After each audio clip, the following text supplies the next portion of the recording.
The bond market is telling a completely different story, by the way, and this is a little more esoteric, but if you look at yield curves, look at the Treasury yield curve, Euro-dollar futures yield curve, German Bunds yield curve, they're all inverted.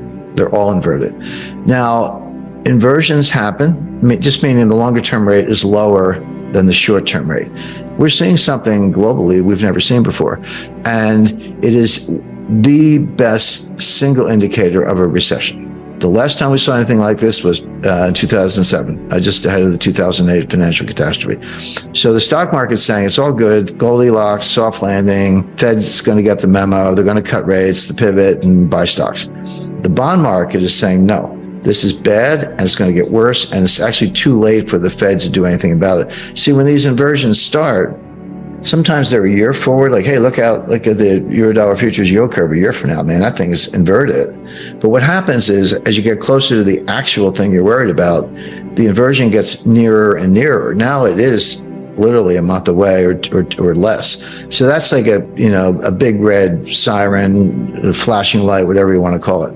Okay, whatever your baseline is, probably treasuries, 2-year notes or 5-year notes or whatever, they will come down a lot. Not right away. We may still be a month or two away on this, but they'll come down a lot. And then corporate yields will go up a lot because of the recession, because of deterioration, increased bankruptcies, reduced revenues, et cetera. So those spreads will blow out. And it's important to remember, interest rates are a lagging indicator. Everyone's like, well, how could interest rates be going up if we're in a recession? The answer is, as you get close to recession, who figures it out first? Well, the Fed figures it out last. They're usually the last to know. Wall Street is second last to know. The people who figure it out first are actual business people, entrepreneurs, restaurant owners, dry cleaners, taxi drivers, or even medium-sized businesses. They see it. If you're in the trucking business, it's real time. If inventories are sky high and new orders are being slashed, you're not moving anything by truck. So there are certain businesses that are concurrent. The yield curves I was talking about are very good forward indicators. They tell you what's going to happen next.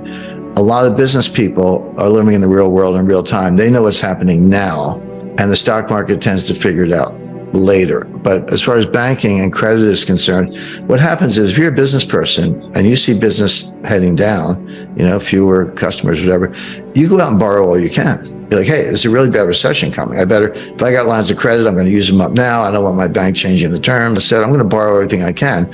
And that creates a demand for funds and interest rates go up. And then the recession hits and the bankers go, what's going on? Credit losses start going up. And then they just turn off the spigots and they raise standards. They stop doing loans. And then interest rates will start to come down. Interest rates peak after the recession has already begun. So interest rates may not have peaked yet. Even the treasury market. So that's not unusual. Now, here's what the Fed is missing, or maybe everybody's missing. When you hear these layoff announcements, people are like, well, if they're laying off, why isn't the unemployment rate going up? Well, the answer is they have to announce the layoffs. There's all kinds of statute, SEC. So if I'm going to fire 10,000 people, I got to tell the world I'm firing 10,000 people. It doesn't mean I fire them that day. I might fire them on a rolling basis over the next 30 days. And it doesn't mean they walk out the door empty-handed and head for the unemployment office. I might give them 3 months severance, 6 months severance, et cetera. And so when do they actually show up to the unemployment office and say, give me a check? It might not be till this spring. So the layoff announcements are out there, but the unemployment rate hasn't budged because there is a lag, 3 months. But that's why I said interest rates lag the business cycle, and they do. Unemployment lags the business cycle. Unemployment is a lagging indicator. When you're an employer, entrepreneur, and you're in any kind of distress, not as many customers walking in the door, you'll do everything you can to avoid laying people off. You'll, be late on the rent. You'll turn down the lights, find a cheaper laundry, whatever it takes. By the time you get around to firing people, you run out of options. Like, I've done everything I can. Now my business is in jeopardy. I have to fire some people. And then combine that with what I just said about severance and, rolling terminations, et cetera. It's a lagging indicator. But we know enough right now to know that number's going up. But that's not inconsistent with the fact that we're already in a recession. It's exactly what you would expect, that unemployment's a lagging indicator. So when the Fed's on a mission, they actually don't care about the stock market. Here's what they do care about. They care about disorderly markets. And that's the key word. It's not, if stocks are going down, but it's, kind of little, 0.5% a day, 1% a day, trending down, lower highs, lower lows, trending down. The Fed doesn't care about that. They're not going to bail out the stock market. They do care if it's disorderly. When was it disorderly? Well, March 2020, at the worst part of the pandemic, it dropped like 30% in like 2 or 3 weeks. The fall of 2008, it was like somebody opened a trap door. The Fed does care about that because that kind of disorderly behavior can feed on itself and end up in a 1929 type scenario. So the Fed will get the memo, as I put it, stop raising rates and begin cuts when the markets are disorderly. That may happen. In fact, I expect it will, but we're not there yet. So there may be a pivot, in late August, or July thereabouts, but not because of Goldilocks, but because it's not a soft landing, it's a crash landing. So the global economy is in bad shape. It's going into a recession. Now, a lot of people have said that, we're going to have a recession as if it's no big deal, but they're expecting a mild recession. And I see a much more severe recession. Now, the other half, what does this mean for financial markets? And there, the best way I've been able to explain it, imagine you're in an Irish pub and you got 3 Irish storytellers. And I'm part Irish, so I can talk about the Irish, but they're telling 3 different stories, and you got to listen to each one. So there's the Fed story, the market story, and then there's something called reality, what's actually happening.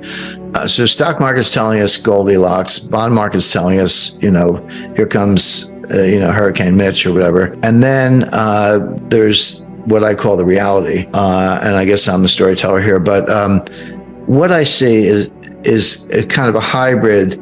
The Fed's doing what they're doing, right or wrong. Okay, they're doing what they're doing. The market has their own interpretation.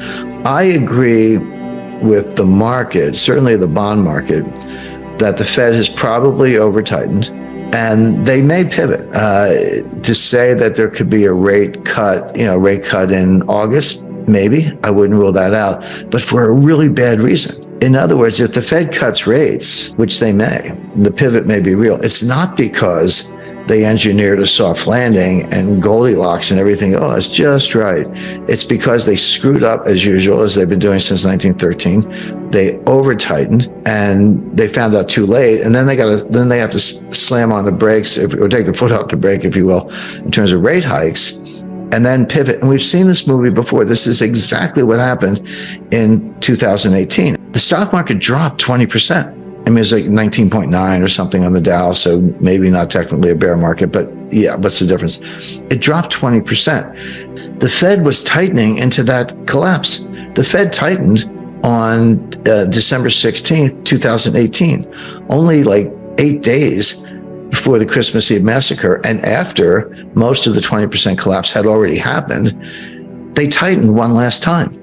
So what it shows you is that when the Fed's on a mission, they actually don't care about the stock market. This whole, Bernanke put and Greenspan put and all that. That's not how it works.